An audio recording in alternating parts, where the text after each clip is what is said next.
Imagine que em um momento você está na sua casa, vivendo sua vida normalmente, e no outro acorda em uma cela fria da delegacia, desorientado e sem saber como foi parar ali. A polícia alega que você foi preso após ser acusado de diversos crimes, mas isso não pode ser. Você sabe que não cometeu crime algum. É uma situação desesperadora. Você tenta explicar, nega qualquer envolvimento, mas os investigadores apresentam as provas, impressões digitais, testemunhas e armas apreendidas na sua residência. Foi mais um dos seus apagões. Enquanto o hospedeiro estava adormecido, uma de suas 23 personalidades tomou conta da sua mente. Será que foi a Dalana, a jovem envergonhada que gostava de meninas e de escrever poemas? Ou terá sido Arthur, um homem inglês intelectual com sotaque requintado? Talvez tenha sido Walter, um australiano excêntrico que adorava caçar. Quem havia assumido o controle na hora do crime e por quê? Parece a sinopse de um filme, e de fato é. Fragmentado, que estreou nos cinemas em 2017, é baseado na história real de Billy Milligan. Foi justamente essa extrema confusão mental, a insistência na perda de memória e o comportamento autodestrutivo na prisão que chamaram a atenção de psicólogos forenses e psiquiatras. Ao examiná-lo para entender a causa de tanta desorientação, os médicos viram outras identidades emergirem, trazendo consigo sotaques, trejeitos e memórias completamente diferentes. Descobriu-se assim que não se tratava de um caso de esquizofrenia, como suspeitavam a princípio. Era, na verdade, o transtorno dissociativo de identidade, conhecido como transtorno de múltiplas personalidades à época do julgamento. Este foi o primeiro caso na história dos Estados Unidos em que este diagnóstico resultou em uma decisão de absolvição por motivo de insanidade, abrindo um importante precedente no sistema judiciário e, ao mesmo tempo, criando um estereótipo problemático na mídia. Décadas depois, este transtorno continua sendo um enigma. Afinal, não é fácil compreender o que ou quem se passa na mente humana.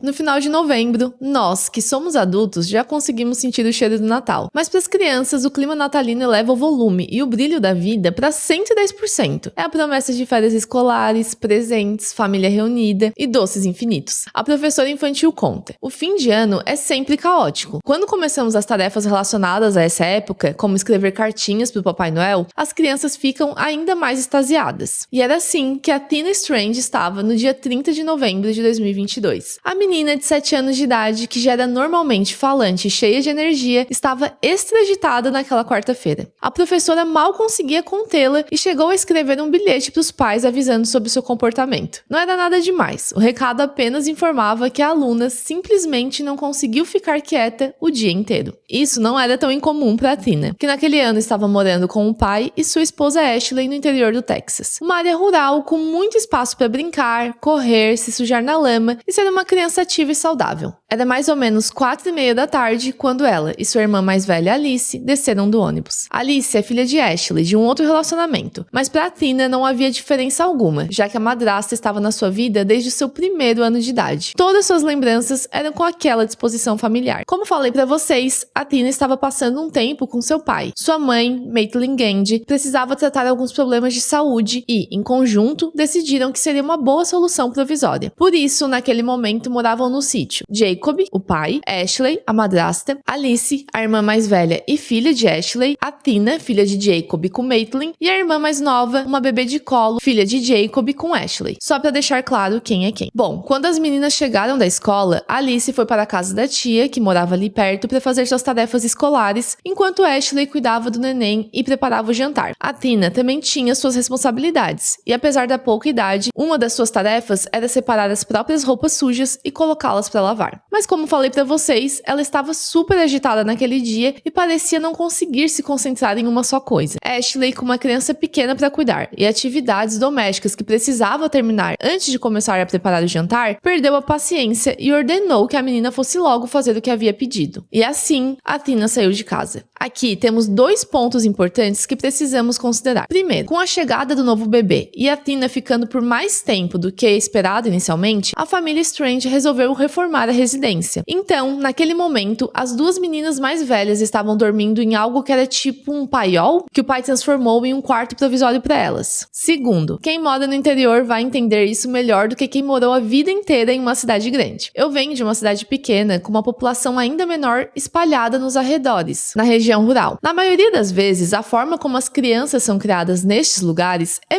muito diferente de como uma criança é criada em São Paulo ou Porto Alegre, por exemplo. E agora, eu não tô fazendo juízo de valor, não tô dizendo se tá certo ou errado, ok? Fatos são fatos. É normal uma criança do interior brincar pela propriedade sem supervisão constante. É normal ajudar em tarefas como alimentar os animais, ir pescar com os pais ou lavar as roupas. A Tina tinha 7 anos de idade. E para algumas pessoas, é inaceitável que uma menina tão nova ficasse sem supervisão. Mas, ao mesmo tempo, eu sei que o ideal e o real são duas coisas diferentes. Quando falamos de um local rural, afastado, estamos falando também de um lugar que costuma ser mais seguro, sem fluxo de carros e pessoas. Então, quando a Tina saiu de casa para ir até o seu quarto, que naquele momento ficava nesse paiol, como falei para vocês, Ashley continuou suas tarefas domésticas sem preocupação alguma. Essa era a rotina. Isso era o normal. Até que chegou a hora do jantar. E a Tina não apareceu quando Ashley a chamou. A princípio, ela pensou que a encontraria brincando embaixo da sua árvore favorita, mas o local estava vazio. Ashley gritou o nome da menina enquanto caminhava pelo terreno e a resposta era silenciosa. Então ela pensou: Alice está na minha cunhada. Os primos moram lá. Quem sabe a Tina me desobedeceu e foi até a casa da tia sem avisar. Era um pensamento plausível. O irmão de Jacob morava no mesmo terreno e as meninas iam frequentemente brincar com as outras crianças. Porém, quando Ashley telefonou, a resposta que veio do outro lado da linha a deixou um pouco mais aflita. Não, a Tina não apareceu por aqui. A madrasta saiu gritando pela enteada. É claro que ela tá se escondendo. Ashley repetia na sua cabeça. Ela ficou chateada quando a mandei lavar a roupa. Contudo, quando seus chamados não foram atendidos, a preocupação tomou conta. E às 18h40, Ashley ligou para o serviço de emergência. Tanto o xerife do local quanto o investigador-chefe e outros agentes pensavam que seria um caso simples. Uma criança brincando, escondida em algum lugar, embaixo da cama, na floresta, algo do tipo. Mesmo assim, quando o investigador Espinosa recebeu a informação sobre o desaparecimento, sua primeira preocupação foi o clima gelado. No Texas não costuma fazer aquele frio de nevar como outros lugares do país, mas no final de novembro e começo de dezembro, período em que a Tina desapareceu, a temperatura durante a noite pode chegar a 6, 7 graus Celsius. E a sensação térmica é ainda menor na região rural, onde há bastante vegetação.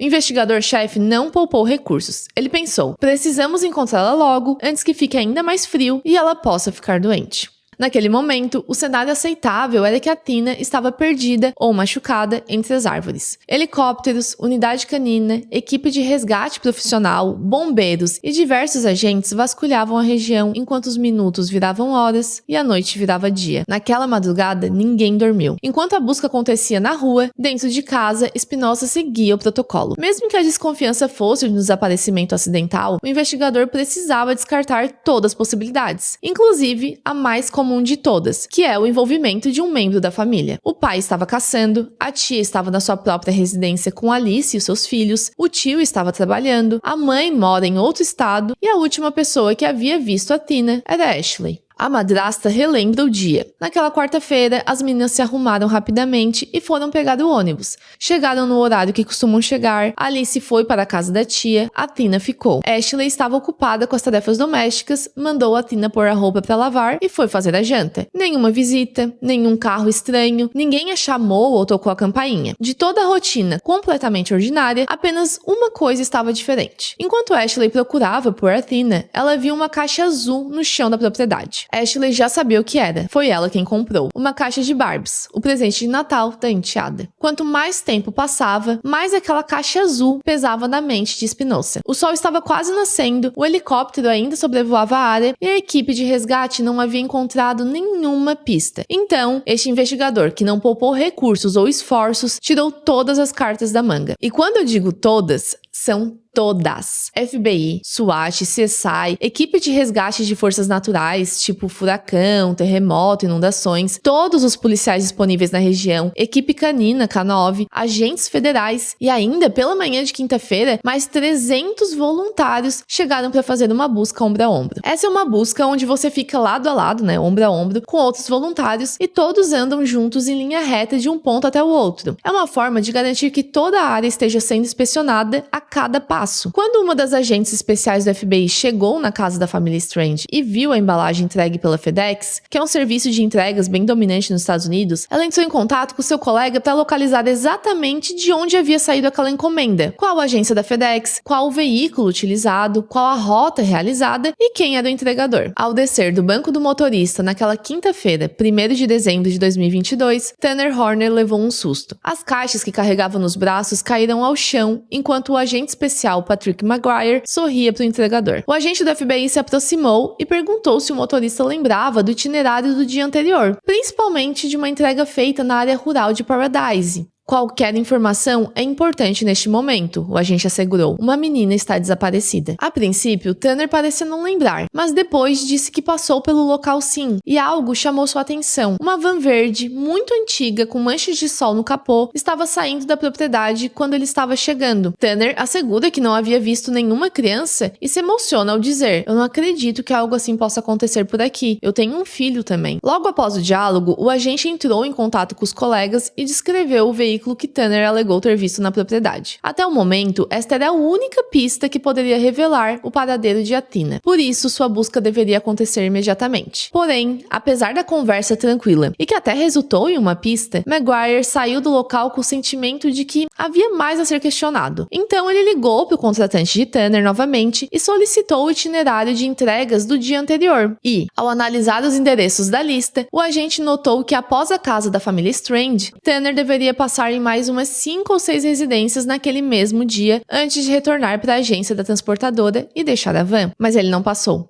Maguire vai até Tanner de novo e o questiona sobre essa discrepância na história. O motorista responde que, na verdade, ele havia passado mal um pouco depois de realizar a entrega na casa de Athena e precisou voltar para a agência da FedEx, por isso não finalizou as entregas do dia. Mas Maguire tinha os horários de chegada e saída de cada endereço, e os dados não batiam com o tempo que demoraria para sair do terreno da família Strange e chegar na agência da FedEx. Além disso, apesar da entrega do presente de Athena ter acontecido, por algum motivo, ela não foi confirmada no sistema da transportadora como realizada. Tanner responde que quando estava dirigindo e começou a passar mal, ficar enjoado, ele precisou estacionar a van e acabou vomitando na parte de trás, ali do baú, sabe? Então o entregador parou em uma loja de conveniência de beira de estrada e o atendente acabou fornecendo material de limpeza de graça para o motorista limpar a sujeira. Por isso, ele demorou para finalizar o seu dia de trabalho. A história não era impossível de acontecer, mas também não deixava de ser bem suspeita. Por fim,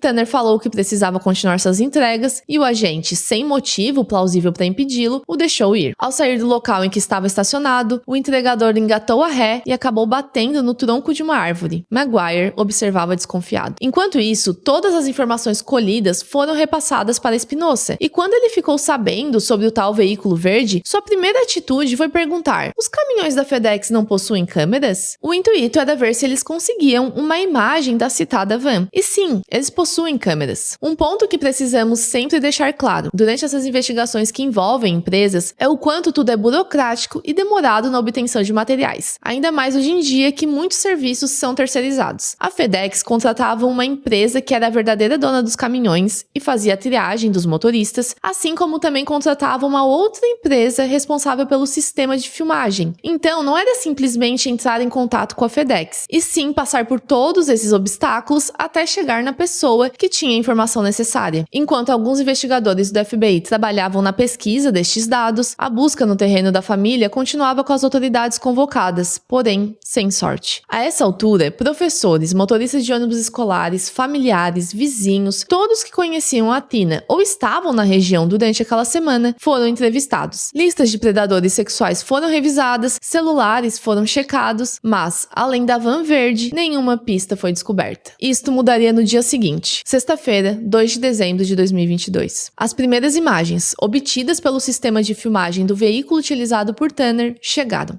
A princípio, foram disponibilizados apenas 2 clipes curtos, mas o que o agente Maguire viu em um destes clipes era mais do que suficiente. Na tela, indicando que a filmagem era do dia 30 de novembro de 2022, por volta das 5h30 da tarde, é possível ver Tanner Horner carregando uma criança e a colocando na traseira da van. Imediatamente, o FBI analisa a lista de entregas daquele dia, da sexta-feira, para localizar o suspeito e liga para o investigador-chefe repassando a informação. A partir deste momento, as coisas precisam acontecer de forma rápida e certeira, para não pôr em risco a vida de nenhum envolvido. Espinosa liga pro irmão, que é oficial na equipe de resgate e estava mais perto do entregador, e solicita que ele faça sua apreensão.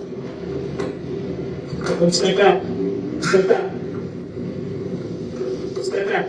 Step back. Turn your hands up. Step back. Turn around. Turn around. Turn around. That's away from me. That's away from me. I smell marijuana.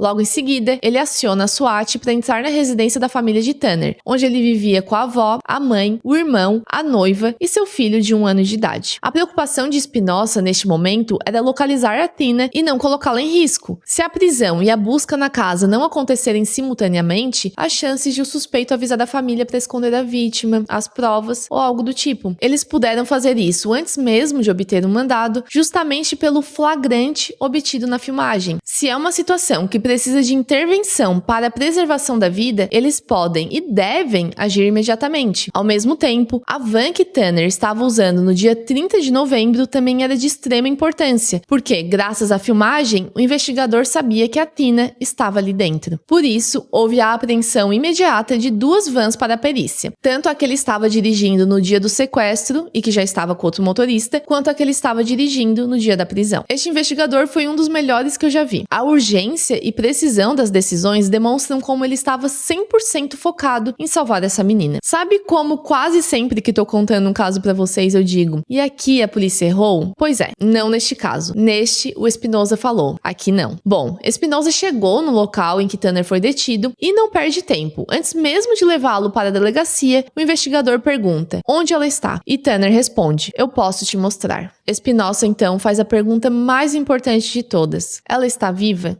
E o entregador diz, ela não estava viva quando a coloquei na van. Foi um acidente. Eu estava saindo da propriedade de ré e acabei atropelando a Tina. Espinosa sabia que era mentira, porque ele viu o clipe de Tanner colocando a Tina na van, e naquele clipe ela estava viva. Esse padrão de mentira, atrás de mentira, atrás de mentira, era como Tanner funcionava. Desde a primeira interação com o agente especial da FBI, ele parecia incapaz de falar a verdade. Este é o momento em que o agente responsável precisa mostrar toda a sua expertise, porque o que ele falar, o que ele perguntar, a forma que ele olhar para o suspeito, pode fazê-lo contar tudo ou exercer o direito de ficar calado. O que neste caso é o pior cenário. Quando Tanner falou que poderia mostrar onde a Tina estava, Espinosa não ficou questionando detalhes do que aconteceu ou como aconteceu, até porque ele queria que tudo fluísse de forma natural. Na viatura, o suspeito começou a indicar as direções para chegar em uma plantação de bambu, onde ele teria deixado a menina. Segundo Tanner, ele a deixou naquele local porque seria fácil para a polícia encontrar, mas isso era uma mentira. Enquanto falava com Tanner, Espinosa chamou a equipe de resgate e a equipe canina K9. Uma procura intensa foi feita na área, porém, não havia sinal de Tina. Naquele momento, a polícia havia esgotado todas as possibilidades de onde ela poderia estar sem questionar formalmente o suspeito. Então, como falei para vocês anteriormente, todas as agências foram acionadas simultaneamente e todas as respostas voltaram negativas quanto ao paradeiro da vítima. A SWAT reportou que ela não estava na casa de Tanner. A equipe de resgate reportou que ela não estava na van utilizada no dia 30 de novembro. E agora, após 45 minutos de procura, Espinosa sabia que a Tina também não estava no bambuzal. A equipe canina continuou procurando, mas para o investigador era hora de ler os direitos do suspeito e levá-lo para o interrogatório oficial. Primeira versão. Tanner estava cumprindo seu itinerário normalmente no dia 30 de novembro de 2022, quando, após deixar a embalagem na casa da família Strange, ele atropelou a Tina ao dar ré para sair da propriedade. Esse atropelamento teria deixado a Tina sem vida, momento em que Tanner colocou seu corpo na traseira da van e, usando as palavras dele, a arremessou de cabeça na plantação de bambu. Quando eu ouvi ele usando toss, que é tipo arremessar, jogar, lançar, eu fiquei abismada. A escolha de palavras diz muito sobre alguém nessa situação. Bem, chegando na delegacia, temos a segunda versão. Ele atropelou a Tina, ela ainda estava viva, mas machucada. O medo tomou conta de Tanner. Vou perder meu emprego, vou perder minha fonte de renda. Então, eu escutei essa voz na minha cabeça e a peguei. Espinosa interrompeu. Como ela estava? Ela falou com você? Tanner responde, sim. Ela perguntou se eu era um sequestrador. A Tina tinha acabado acabado de aprender na escola sobre stranger danger, ou seja, o perigo desconhecido. Esta é uma forma de ensinar as crianças a não aceitar comida de estranhos, não entrar em nenhum carro, não fornecer informações pessoais, sempre estar perto do seu responsável quando está fora de casa. Por isso, uma das primeiras coisas que essa menina de 7 anos de idade pergunta é se ele é um sequestrador. A segunda coisa que ela fala quebrou meu coração, porque demonstra a inocência completa de uma vida que só tá começando. Você não pode me levar. Amanhã eu tenho aula. Tanner continua. Eu comecei a dirigir e pensar o que iria fazer. Aí eu escutei aquela voz na minha cabeça de novo e a machuquei. Ele para, toma água, fecha os olhos, aparenta estar triste, chateado. Mas, na minha opinião, é muito mais uma aparência de conflito. Tipo, quais são as próximas informações que eu vou fornecer? Eu realmente acredito que Tanner não pensou nessa possibilidade antes. Ele não parecia ter uma história pronta pra contar. Ele parecia estar criando à medida que ele ia falando, sabe? Então, Espinosa se aproxima dele, faz contato, diz que está tudo bem, que ele pode se abrir e tirar esse peso do peito. Pra quem viu o meu vídeo anterior, do Brian Corrie, vocês podem observar que temos um interrogatório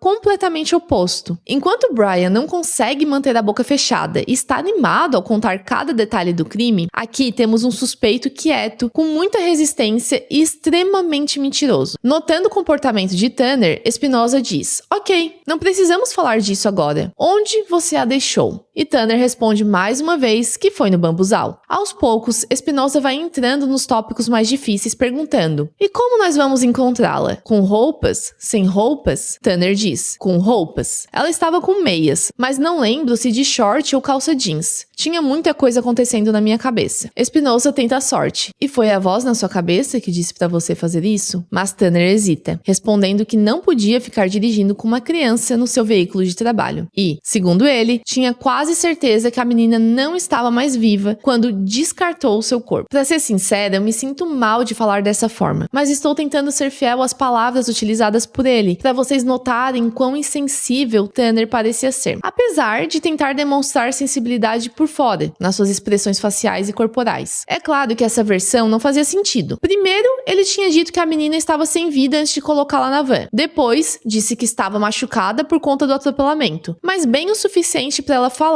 e ficar de pé. Depois, ele não sabe dizer ao certo se ela estava viva ou não antes de deixar seu corpo no bambuzal, mas tinha quase certeza que não estava. Tinha informação faltando. Como ela foi de falando e fazendo perguntas para acho que ela está morta? Espinosa tenta entender essa parte e Tanner diz: eu a estrangulei. Com uma ou duas mãos? Com as duas mãos. Eu tentei quebrar o pescoço dela, mas não funcionou. E ela começou a chorar. E daí começa a voz que estava falando na sua cabeça, a sua outra personalidade, chamada Zero. Antes de mais nada, antes de adentrarmos nas profundezas que foi esse interrogatório, transtorno dissociativo de identidade, antigamente conhecido como múltiplas personalidades, existe. É reconhecido pela OMS, tem seu código oficial na classificação internacional de doenças e é um diagnóstico real que carrega um estigma gigante. O estigma vem da forma como esse transtorno é representado na mídia e de como muitas universidades não possuem o treinamento necessário para não só tratar, como identificar essa condição. A questão da identificação é extremamente importante, porque em grande parte das vezes, o paciente não sabe que possui TDI, justamente porque há a dissociação. Hoje em dia, diversos estudos demonstram que o transtorno dissociativo de identidade é uma adaptação pós-traumática do desenvolvimento. Ou seja, é uma forma que o cérebro encontra de entrar no modo sobrevivência. Quando a situação é tão grave, o trauma é tão grande que a criança precisa desassociar, precisa não estar mais ali presente mentalmente para conseguir suportar, como em casos de abuso sexual sofrido de forma reiterada em que o predador é algum familiar ou cuidador. E como essa dissociação não costuma ser tratada na infância, o corpo vai se adaptando durante o desenvolvimento, até a pessoa chegar na fase adulta e às vezes não lembrar, entre aspas, que sofreu aquele trauma durante a infância. Eu tava ouvindo uma médica explicar isso em um podcast de Harvard e ela também esclareceu que apenas o trauma, e aqui o apenas é entre aspas, não é o suficiente. Aquela criança precisa ter uma predisposição biológica que permite dissociar. Então, as pessoas que apresentam essa condição,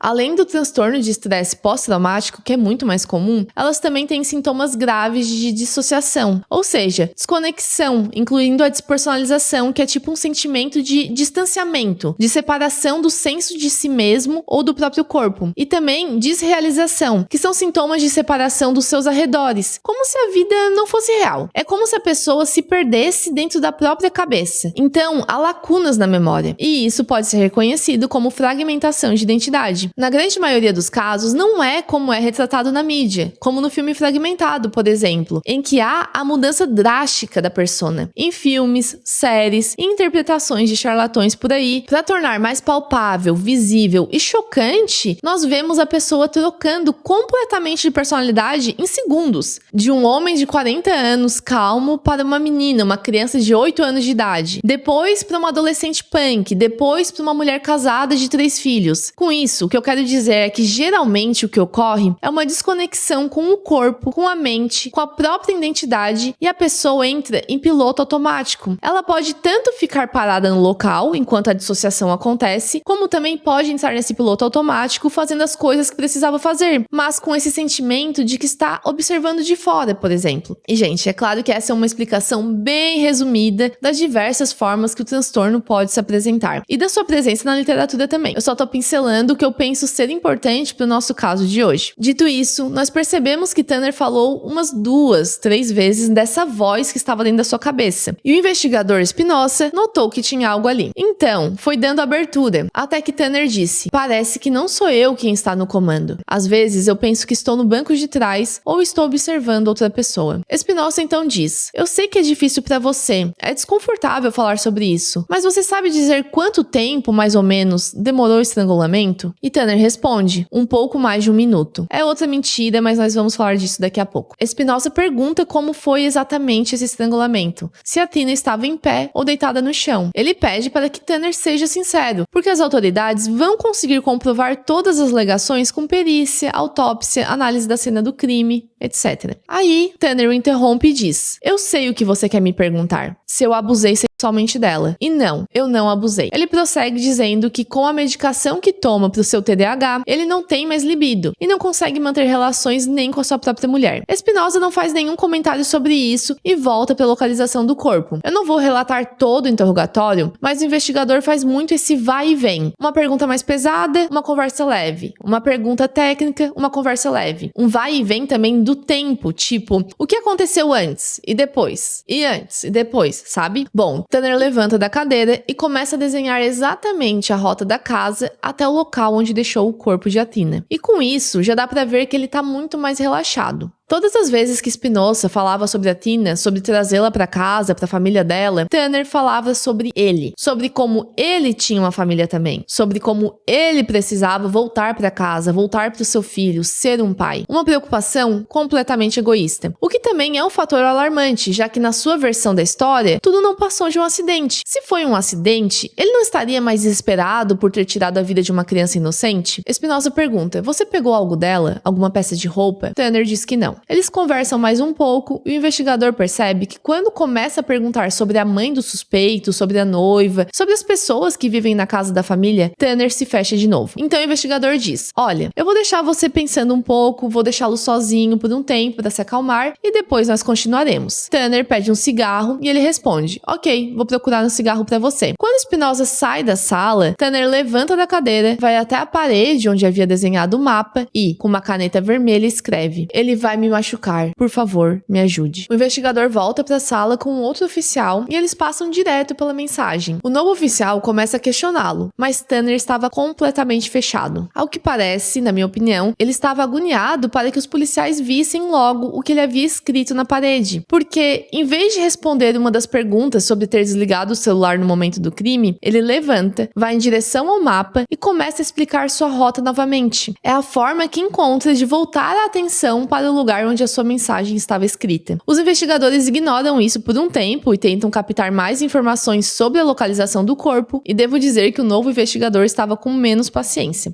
Enquanto Espinosa utilizava a técnica do policial bonzinho, o outro estava mais pro policial malvado. Aquilo que eles chamam de good cop, bad cop. É uma forma de fazer com que o suspeito se sinta acuado por um dos oficiais, e quando este oficial sai da sala, a pessoa acaba se abrindo mais com o policial bonzinho, porque ele é mais compreensível e até pode parecer manipulável. Então, esse é o momento que Tanner introduz zero, que é zero em inglês. Eu vou chamar de zero, tá?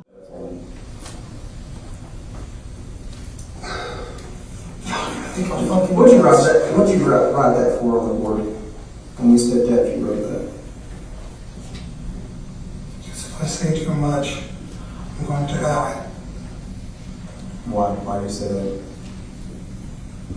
Zero's gonna hurt me. Who? Who's gonna hurt you? Zero's gonna hurt me. Zero? Like Z-E-R-O? Espinosa assegura o suspeito que vai ficar tudo bem, que ele tá num ambiente seguro, mas Tanner insiste que não há como protegê-lo de Zero. O investigador diz para confiar nele, que a polícia possui recursos e pessoas capazes para lidar com essa situação. Daí, mais uma vez, Tanner começa a falar sobre ele mesmo, sobre como não vai poder estar presente na vida do seu filho, no Natal, aniversários, durante seu crescimento, tudo porque uma voz estúpida o mandou matar a Tina. Enquanto toda essa conversa está acontecendo, a equipe de busca continua no bambuzal, continua procurando por a Tina. E este era o foco principal naquele momento. Onde está a Tina? Ela realmente perdeu a vida? Ela está em algum cativeiro? Entre todas as mentiras que Tanner contou, existe alguma verdade? Bom, eles vão até o bambuzal novamente e Espinosa percebe que Tanner está apenas ganhando tempo. Então, decide jogar o jogo. Ele pede para falar com Zero. Tanner revira os olhos para trás e olha para o investigador com a cabeça um pouco caída para o lado. Como mágica. Como se estivesse em um filme, Zero toma conta. Espinosa, nesse momento, percebe que é a atuação, mas ele não tá nem aí. Posteriormente, ele contou que se Tanner falasse que era o Zé Colmeia, o investigador iria chamá-lo de Zé Colmeia até descobrir a verdade sobre o que aconteceu com a Tina. Quando Espinosa pede pra Zero levá-lo até a menina, Tanner responde, vamos. Ele guia o investigador para outro local. É um rio, afastado do bambuzal da sua primeira versão e provavelmente um rio bem calmo, porque, infelizmente, lá estava o corpo nu de Tina, submerso na água, com uma de suas mãos quase na superfície. Agora era real. De todas as mentiras que Tanner havia contado, a morte de Tina não era uma delas. E então, o que aconteceu? Vamos voltar para o começo da semana. 2 dias antes do desaparecimento de Tina, Tanner fez um teste. Em 28 de novembro, ele colocou um pedaço de fita em cada uma das câmeras do seu veículo de trabalho. Na câmera que havia dentro do baú, na traseira da van e no para-brisas, virada para frente, para a estrada.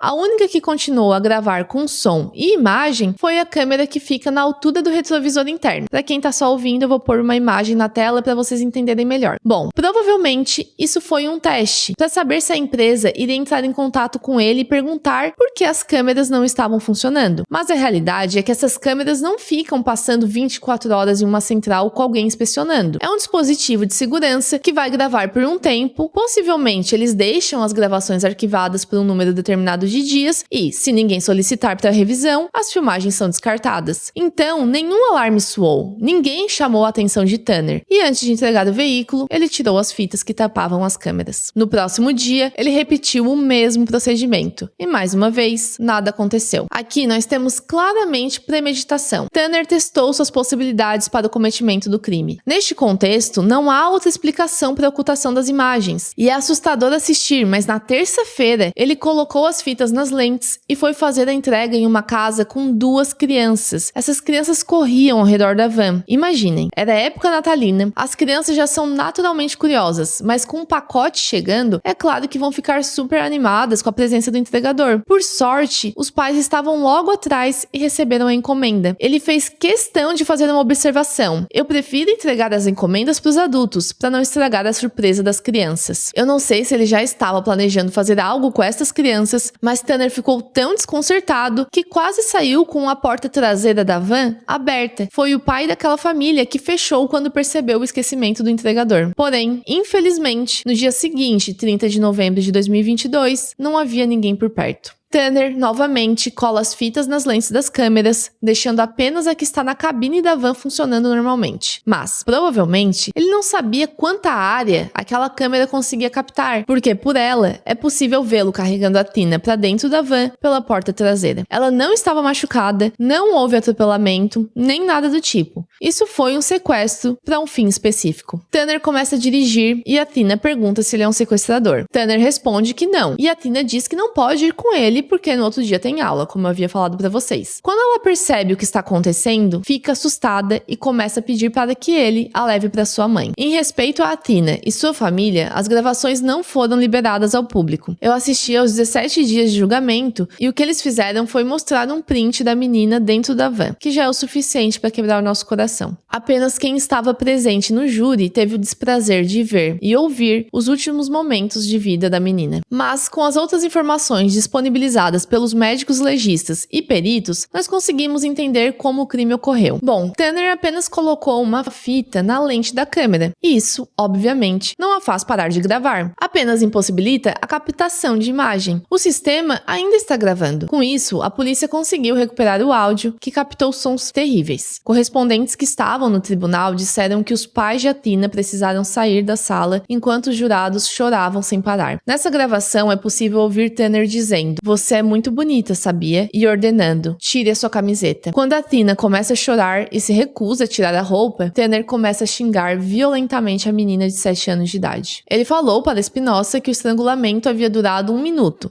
Mas a verdade é que por uma hora, Athina sofreu socos, chutes e tentativas de estrangulamento. Tanner tentou quebrar seu pescoço, bateu sua cabeça contra o assoalho da van e depois pressionou com tanta força que seu rosto ficou marcado com o padrão do assoalho e da sola do tênis de Tanner. As marcas foram encontradas na sua cabeça, pescoço e tronco. Eu não vou descrever todos os detalhes, mas saibam que foi brutal. Essa menina sofreu muito antes de sucumbir. E eu não tô falando isso pra chocar vocês. Eu tô falando porque assistir ao júri foi doloroso em um nível que eu não consigo explicar. E eu não quero, nem por um segundo, diminuir a gravidade do que Tanner fez. Além disso, vocês devem estar se perguntando quanto ao abuso sexual. E, apesar de não ter sido por meio de penetração, foi encontrado sêmen de Tanner na vítima e nas roupas dele, o que demonstra a motivação sexual do crime. A causa da morte foi uma junção de asfixia e traumatismo craniano. Só para colocar em perspectiva, Tanner tinha mais de 110 quilos na época contra os 30 quilos de Athina. Após, o autor do crime arrastou o corpo sem vida da sua vítima até o rio Trinity. Arrastou, tá? Exatamente isso, arrastou. Ele entrou na van e dirigiu até a loja de conveniência Love's, onde o funcionário emprestou os produtos de limpeza. Durante o ataque, Athina defecou e ele vomitou. Quanto ao vômito, não podemos confirmar, afinal ele mentiu sobre praticamente tudo, mas quanto às fezes, a médica legista confirmou. Após realizar a limpeza, Tanner liga seu celular novamente, porque ele desligou o celular durante o crime, e avisa o seu chefe que passou mal no baú do veículo, e por isso, seria melhor se ele ficasse com aquela van específica no próximo dia, já que estava com um odor desagradável. Depois, ele liga para sua avó e conversa normalmente. Completamente normal. Coisas mundanas como passar no mercado. Ele dirige até a agência da FedEx e antes de sair, é possível vê-lo colocando a calça e a calcinha de Athina na sua mochila. Quando o detetive Espinosa perguntou como ele estava depois do ocorrido, Tanner nem se preocupou em parecer arrependido. Nas palavras dele, cheguei em casa, tomei meu remédio, assisti Game of Thrones e desmaiei. Enquanto Tanner dormia, toda a família de Athina chorava, gritando seu nome pela região a noite inteira. A mãe de Athina foi chamada no mesmo momento que Jacob ficou sabendo do sumiço da filha. Maitland tinha apenas 19 anos de idade quando engravidou de Athina, e seu relacionamento amoroso com Jacob não havia prosperado, mas os dois tinham um interesse em comum que ultrapassava qualquer desavença. Os dois decidiram fazer o melhor que podiam para ver Athina feliz e saudável. E assim era. Apesar dos problemas de saúde, todo final de semana Maitland ficava com a filha. Apenas 3 dias antes do crime, ela tinha deixado Athina com o pai. Ao se despedir, disse que a amava e queria buscá-la na sexta-feira. Naquela quarta-feira, quando Maitland recebeu a notícia, um percurso que demora normalmente 2 horas de carro virou 45 minutos. Durante o caminho, Jacob não desligou o celular. Os dois conversaram todos os possíveis cenários enquanto a mãe dirigia. Certo momento, ela pensou que estava infartando. A sensação era de que iria morrer, mas pensava, não posso parar, eu preciso chegar lá e encontrar minha filha. Aí aconteceu tudo que narrei para vocês quanto à busca e à investigação, desde a quarta-feira até a sexta-feira. Na sexta-feira, 2 de dezembro de 2022, no dia que Maitland deveria buscar Athina para passar o final de semana juntas, o seu corpo foi encontrado. Todos estavam na igreja da comunidade que tinha virado um ponto de encontro quando a polícia local chegou para dar a notícia. Maitland estava do lado de fora e, após ouvir o xerife falar que haviam encontrado Athina sem vida, a mãe perguntou se eles tinham conseguido identificar com certeza que era sua filha. Ele respondeu que não, porque ela não foi encontrada em boas condições. anos. Maitland entrou em estado de negação. Não era Tina, não podia ser sua filha. Eles não tinham certeza, mas, minutos depois, ela ouviu o grito de dor de Ashley, que estava dentro da igreja. A madrasta chorava e gritava. Eu sabia,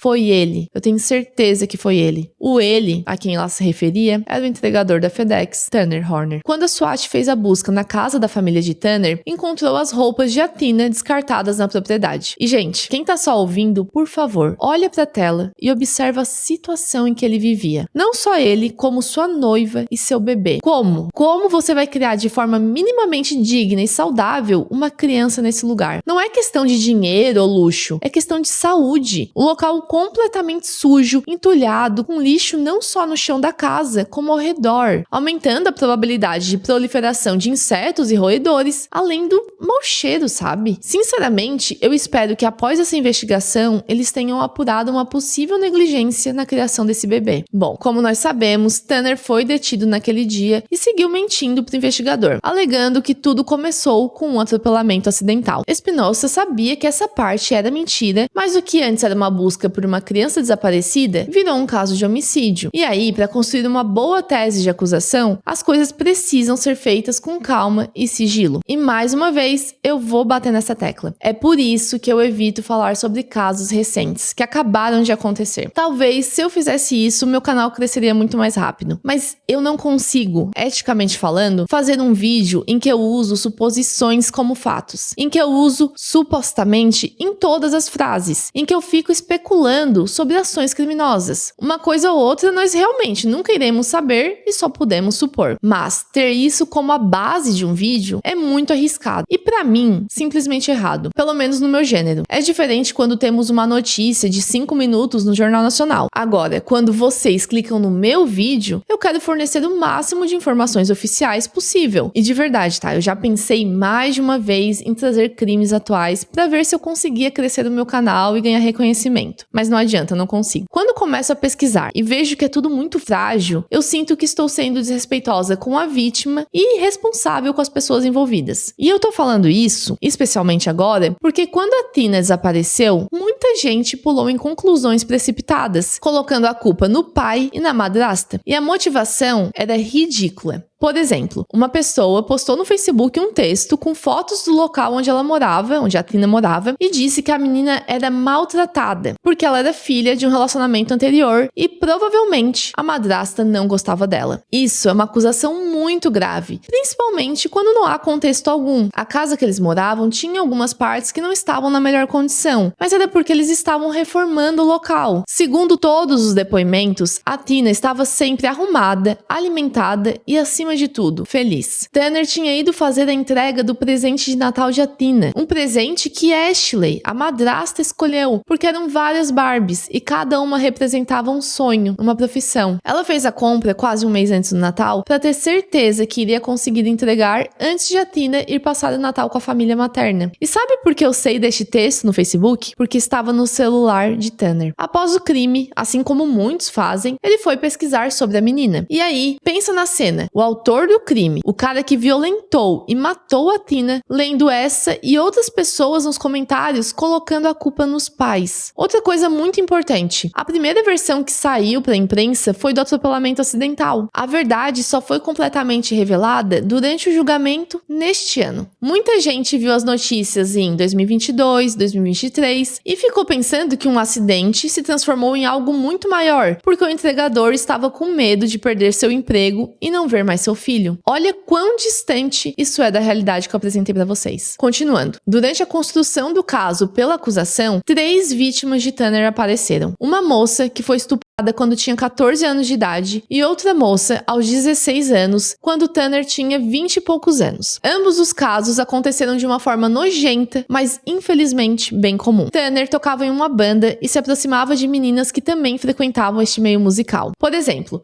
ambas ainda estavam na escola, mas uma delas fotografava shows da cidade e outra tocava em uma banda adolescente. Ele se aproximava, conversando justamente sobre isso, e depois de um tempo, criava uma amizade que não deveria existir, porque não há motivos para um cara de 23 anos estar interessado em uma menina de 14 anos, né? Mas, para elas, na inocência juvenil, não havia problema. Até que ele chamava as meninas pra ir na casa dele, escutar música, conversar, passar um tempo juntos. Comprava bebidas alcoólicas, drogas e ia fornecendo até elas chegarem naquele estado de dormência. Uma das meninas dormiu e acordou com ele penetrando nela, e a outra perdeu a consciência, acordou no meio do ato, tentou empurrá-lo, mas logo perdeu a consciência de novo, meio que sem entender o que estava acontecendo. Ambas as meninas eram virgens. A menina de 14 anos ficou com vergonha e nunca contou pra ninguém. Já a menina de 16 anos tentou contar, mas nada aconteceu. Sua outra vítima foi um primo que tinha apenas 10 anos de idade na época em que ocorreu o abuso sexual. Tanner o estuprou 2 vezes. Além disso, Billy, nome fictício, contou que Tanner já havia falado sobre sua curiosidade em saber como seria matar alguém. Enquanto aguardava o julgamento, algumas ligações entre Tanner e sua mãe foram gravadas. Mais uma vez, ele nega que tenha sido premeditado, nega qualquer motivação sexual e, basicamente, prefere falar sobre ele. Ouvi-lo nessas gravações me trouxe o sentimento de que não houve arrependimento. É claro que eu não posso falar com certeza, já que eu não tô dentro da cabeça dele, né? Mas a forma casual como ele conversa com a sua mãe, a forma como ele trata o assunto quando ela tenta falar sobre o crime, é como se tudo isso fosse apenas uma inconveniência. Tanner reclama da vida na prisão, do vaso sanitário, de como é desconfortável estar lá. Isso até me deixou um pouco surpresa, considerando o estado deplorável da sua própria casa. Ele também fala que vai cobrar $1 milhão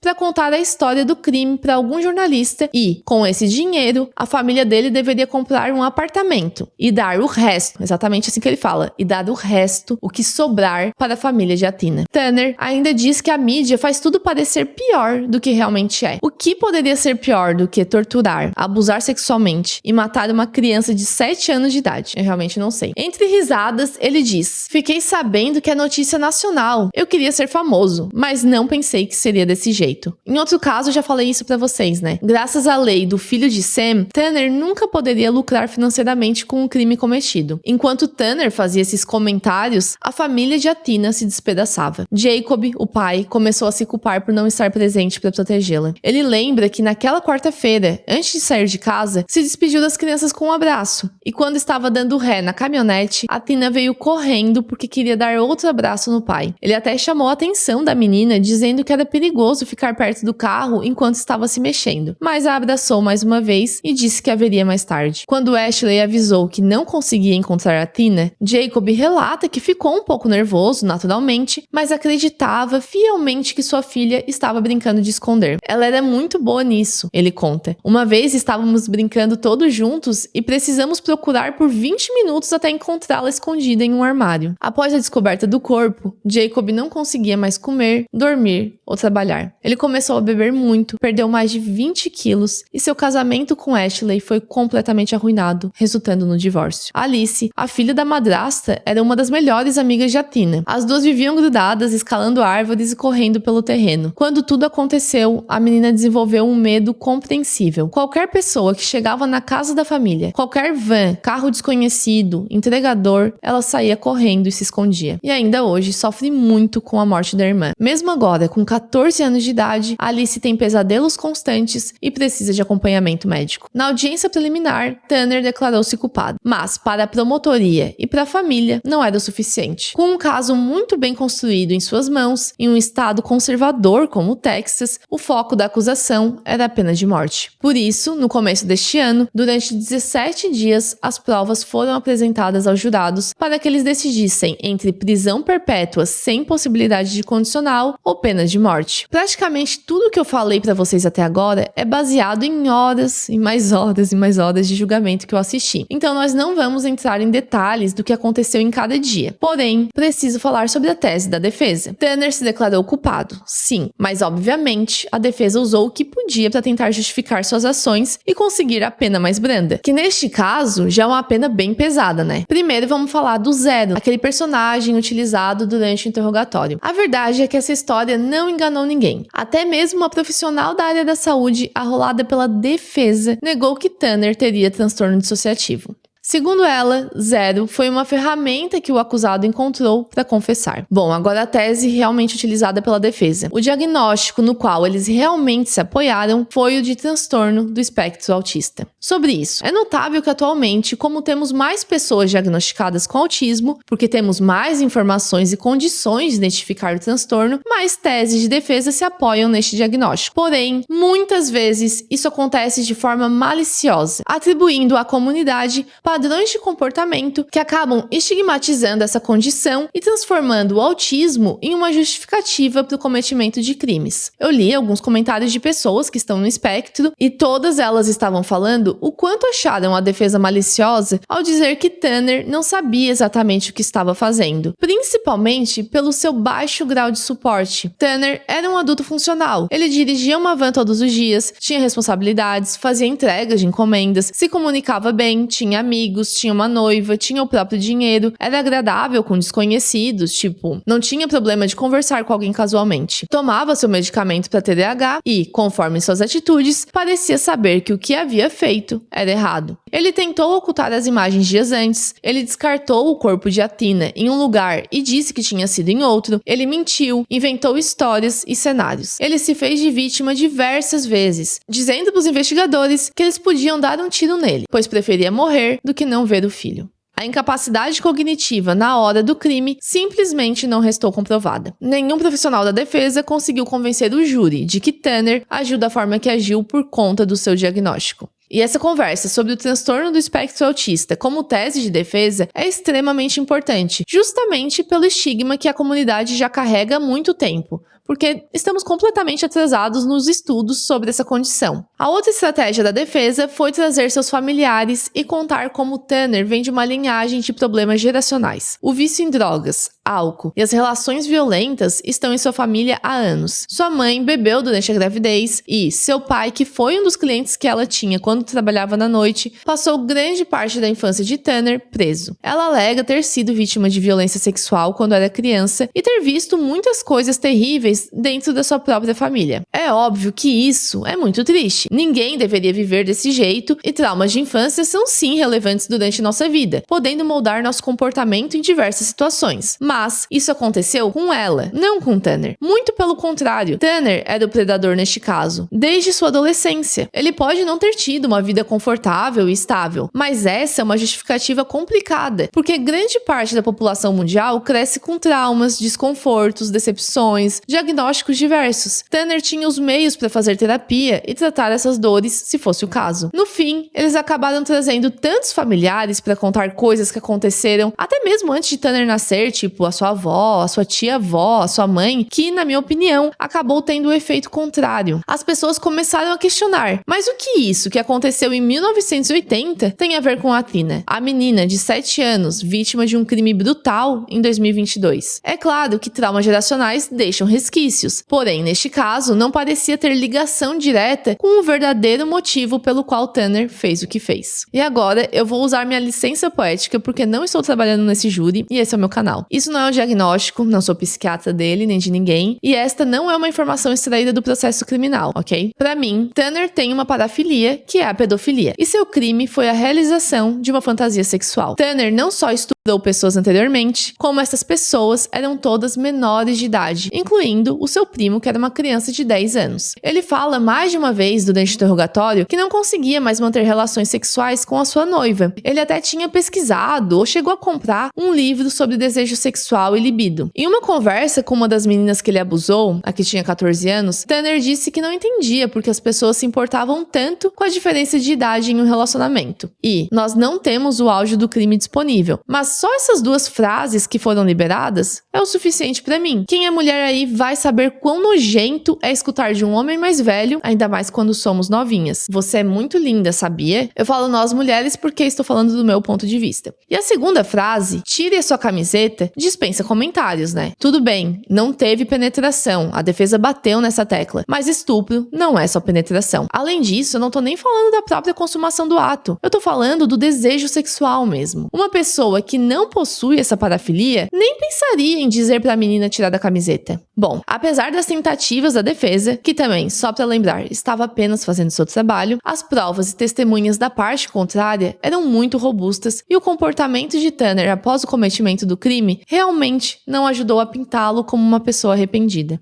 Ele chegou a escrever uma carta para a família de Athena enquanto estava na prisão, mas, apesar do pedido de desculpas iniciais, Tanner logo passa a falar, escrever sobre ele, sobre o seu filho, sua vida e seus diagnósticos. Tanto o pai quanto a mãe de Athena deixaram claro que não acreditam em nenhuma palavra e que não aceitavam suas desculpas. O mais bizarro é que no mesmo respiro em que ele escreveu essa carta, também escreveu uma para o investigador Espinosa, inventando mais uma história de um desconhecido que o obrigou a cometer o crime. Por fim, ainda que a pena mais branda fosse a prisão perpétua, os jurados decidiram pela punição mais grave. Ele ainda pode apelar, mas atualmente Tanner Horner está no corredor da morte. Desde 2022 até a finalização do julgamento neste ano de 2026, a mãe de Athena pintou o cabelo de rosa constantemente, por ser a cor preferida da sua filha, e que, ironicamente, era uma das cores que Maitland menos gostava de usar. Ela conta que em 2022, durante uma tentativa de pintar o cabelo de vermelho, acabou errando no tom e ficou rosado. Quando Athena viu, adorou, achou o máximo a sua mãe de cabelo rosa, e por conta dela, Maitland decidiu deixar assim por um tempo, até que o crime ocorreu e aquela aparência, aquela versão da mãe, foi a última que Athena viu. Pintar o cabelo de rosa foi uma forma de manter a sua filha por perto. No dia do seu depoimento, Maitland apareceu vestida completamente de rosa. Athena tinha apenas 7 anos de idade, mas todo mundo na sua vida tinha muito pra falar dela. Sua personalidade extrovertida, seus vestidos de princesa sujos de lama, sua árvore favorita que ela decorava com pendentes e laços, sua facilidade para fazer amizades, sua obsessão por Frozen, o jeito que ela corria para os braços do tio toda vez que o via, a alegria quando descobriu que seria a irmã mais velha, a paixão pelo pai e a vontade de segui-lo por toda parte. A professora conta que quando chegava um aluno novo na escola, a Athena era a primeira criança a fazer amizade e chamá-lo para brincar, mas também não podia pisar no calo dela. Um dia, um menino estava provocando no ônibus e ela bateu na sua cabeça com uma garrafa de água. Todos a descrevem como wild, que em uma tradução literal seria selvagem, mas é mais no sentido de livre, viva, agitada. Quando o crime aconteceu, a professora confeccionou uma caixa de correio, onde os alunos poderiam lidar com sentimentos, escrevendo uma carta para Athena. Em pouco tempo, a caixa encheu com mais de 100 cartas. Alunos de outras salas, professores e pais também sentiram vontade de escrever para a menina. A professora acabou tirando a caixa da sala de aula porque percebeu que, depois de um tempo, aquilo era um lembrete de que Athena não voltaria. Ela também conta que muitos alunos começaram a apresentar problemas de pânico e ansiedade, porque tinham medo de serem as próximas vítimas. Em uma comunidade tão pequena, um crime como esse causa extrema comoção e os efeitos colaterais são ainda mais visíveis e palpáveis. Durante esse julgamento, eu pude conhecer um pouco a Athena pelos olhos de quem a amava, e pude ver também como, mesmo depois de 4 anos, estes mesmos olhos ainda transbordam de dor ao falar sobre o que perderam, a oportunidade de continuar a amar e serem amados por ela.